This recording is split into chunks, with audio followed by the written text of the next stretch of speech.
distinto. A veces cuesta hasta distinguirnos,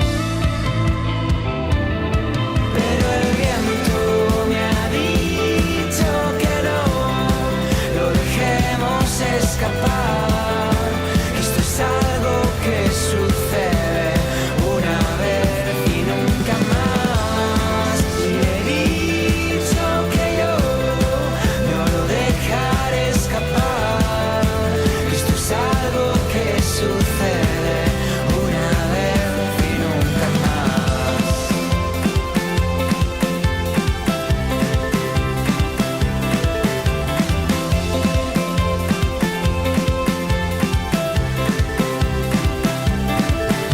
Entonces el hombre de la radio dice la palabra en la que estabas pensando, y parece que el mundo sea un sueño del que aún no has despertado, y tu día comienza y el mío no ha terminado, pero soñamos lo mismo, aunque tú no me lo hayas contado.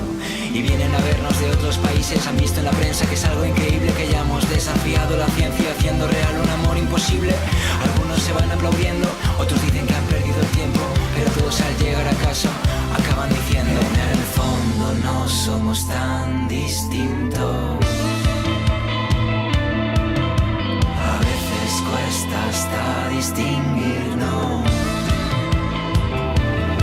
pero el viento me ha dicho que no lo dejemos escapar, que esto es algo que sucede una vez y nunca más. Y he dicho que yo no lo dejaré escapar, que esto es algo que sucede una vez y nunca más.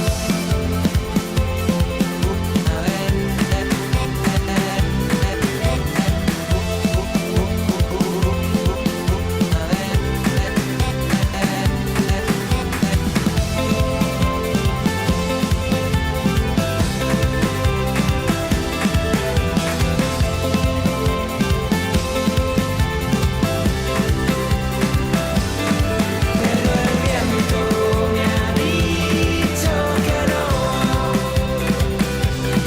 pero el viento me ha dicho que no, pero el viento me ha dicho que no lo dejemos escapar, que esto es algo que sucede una vez y nunca más.